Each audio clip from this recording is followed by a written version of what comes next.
What do you call this country? If you speak English, you probably said Germany, but Germans call it Deutschland. You might say Japan. The Japanese call it Nihon. Finland is Suomi. Egypt is Misr. China is Zhongguo, and India is also Bharat. The map looks official, clean, confident, like it knows what it's doing. But many of the names on it are not what the people there call themselves. They are outsider labels, copied from ancient tribes, foreign empires, broken translations, colonial paperwork, and sometimes very questionable conversations. Every country name is a fossil. The question is, who left it there? There's a name for this phenomenon. An endonym is what a people call themselves. An exonym is what outsiders call them. And once you notice the difference, the world map starts looking a lot less like a list of names and a lot more like a record of who met whom first.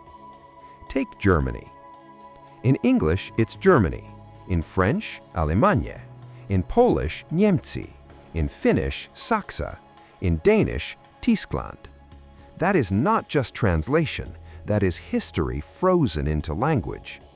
English inherited Germany from Latin Germania, a Roman label used for peoples east of the Rhine, made famous by writers like Julius Caesar. French Allemagne comes from the Alemanni, a Germanic confederation the French encountered.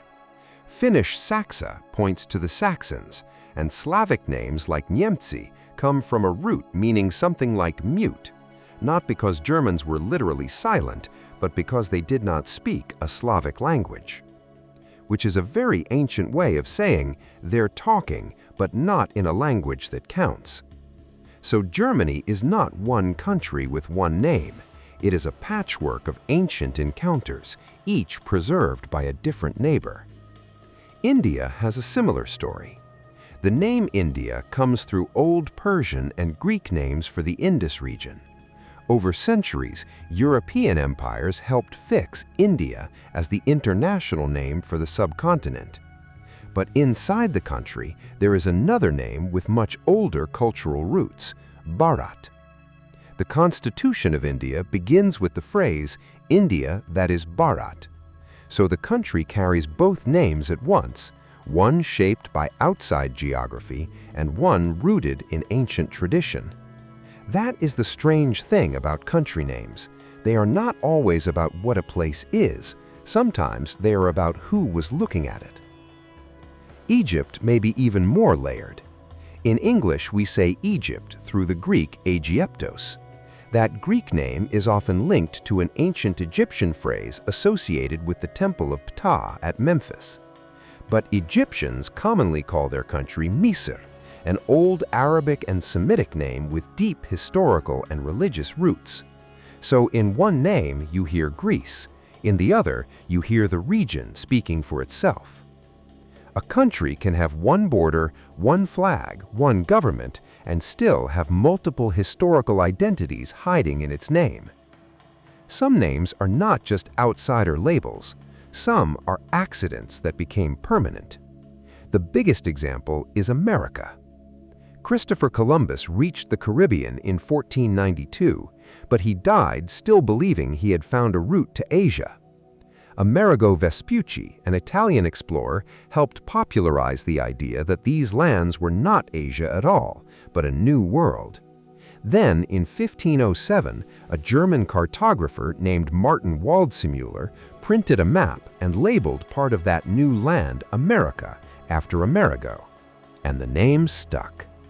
So an entire hemisphere ended up named after a man who was not the first European to reach it, but whose name happened to be attached to the map that mattered. Which is a useful reminder.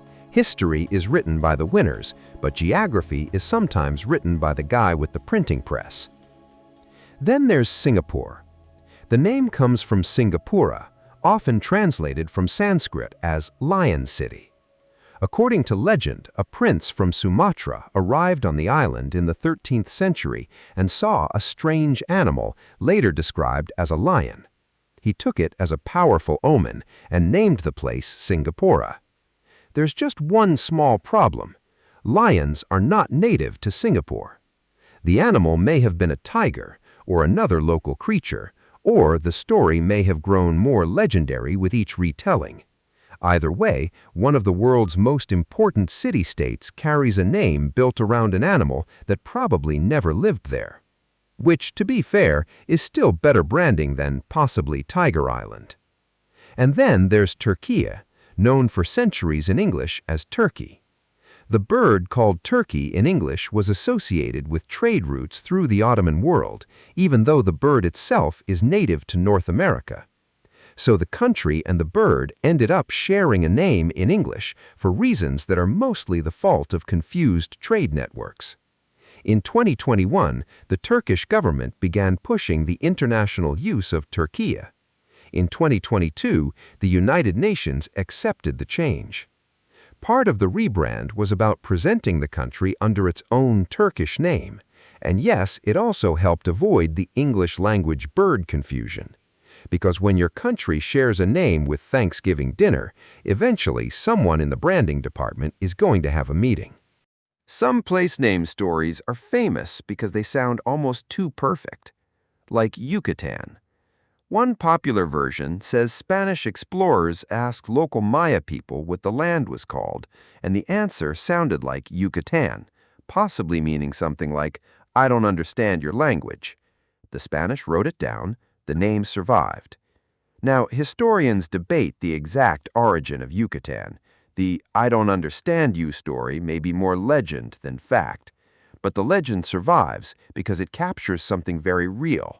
Maps were often made through broken conversations.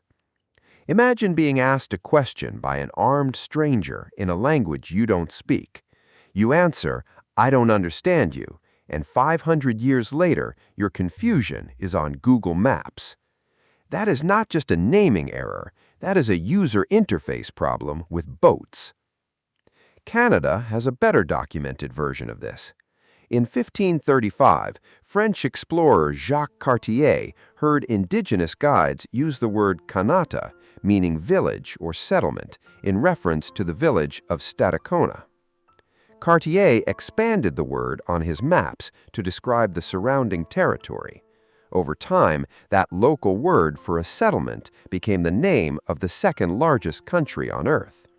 Which means Canada, in a very roundabout historical way, is a country-size misunderstanding of the word village.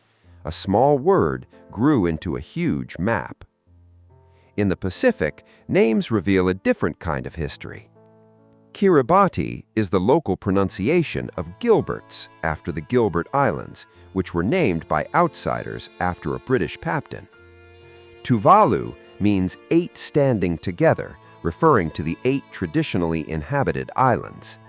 Some names come from colonizers, some come from local geography, some are translations, some are pronunciations reshaped by the language of the people who actually live there. That is the point. A name is never just a label. It is a record of power, contact, memory, and sometimes one extremely awkward conversation. In recent decades, more countries have tried to take control of what the world calls them. Swaziland became Eswatini in 2018. The king announced the change during independence celebrations, framing it as a recovery of the country's own name. Turkey asked the world to use Türkiye, and the United Nations accepted the change in 2022. Ceylon became Sri Lanka. Persia became Iran. Siam became Thailand. Burma became Myanmar in 1989, though that change remains politically controversial because of the regime that made it. These changes are not just cosmetic, they're arguments about identity. In Africa, the renaming after independence was even more dramatic.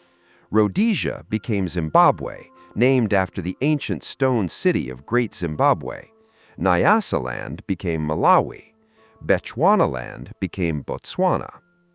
Upper Volta became Burkina Faso, often translated as Land of Upright or Incorruptible People. The Gold Coast became Ghana, invoking the memory of a powerful ancient West African empire. The map was being rewritten, not by the empires that drew the borders, but the nations trying to tell their own stories.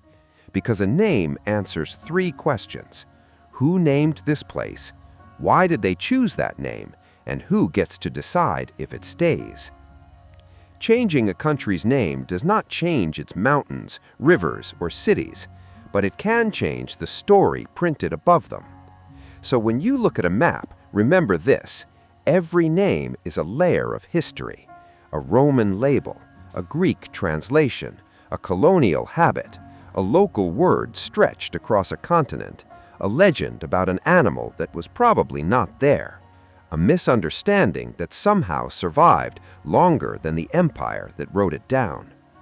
The world is not always called what we call it.